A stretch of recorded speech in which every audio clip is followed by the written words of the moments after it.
मैं एक कॉमिक्स की दुकान पर जाया करता था और उस दुकान के मालिक को इलाके की सारी गपशप पता होती थी।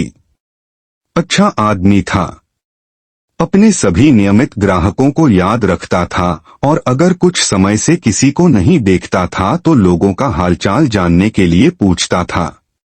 इलाके के बहुत से लोग उसकी दुकान के साथ बड़े हुए हैं, इसलिए उसके पास बहुत कहानियां हैं। वैसे भी उसने हमें कुछ साल पहले की यह कहानी सुनाई, एक नियमित ग्राहक के बारे में जो कुछ महीनों के लिए गायब हो गया था।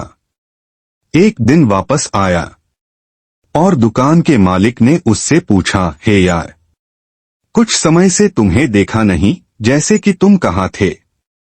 वह नियमित ग्राहक बोला, ओह, मेरा तलाक हो रहा था, मुझे घर बदलना पड़ा। यह एक बड़ी कहानी थी।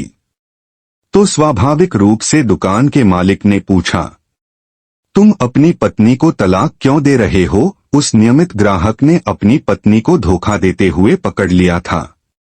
उसने पिज्जा डिलीवरी मैन के रूप में दूसरी पार्ट टाइम नौकरी पकड़ ली थी क्योंकि वह अपनी पत्नी को उसके सपनों की छुट्टी पर ले जाने के लिए पैसे जुटाने की कोशिश कर रहा था।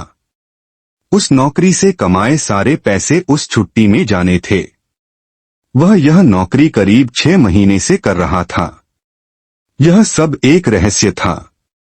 उसे पत्नी को नहीं पता था कि वह उसके लिए यह कर रहा था, क्योंकि वह उसे सरप्राइज देना चाहता था।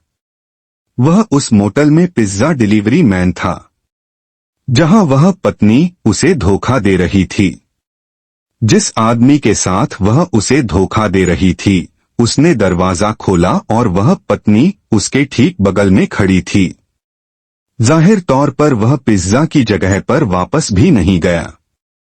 उसने मौके पर ही नौकरी छोड़ दी, घर गया, अपना सामान पैक किया और शहर छोड़ दिया। अधिक सच्ची जीवन की इकबालिया बयानों के लिए इनफिडेलिटी कॉन्फेशंस यूएसए को सब्सक्राइब करें और नए अपलोड पर अपडेट पाने के लिए नोटिफिकेशन घंटी पर क्लिक करें।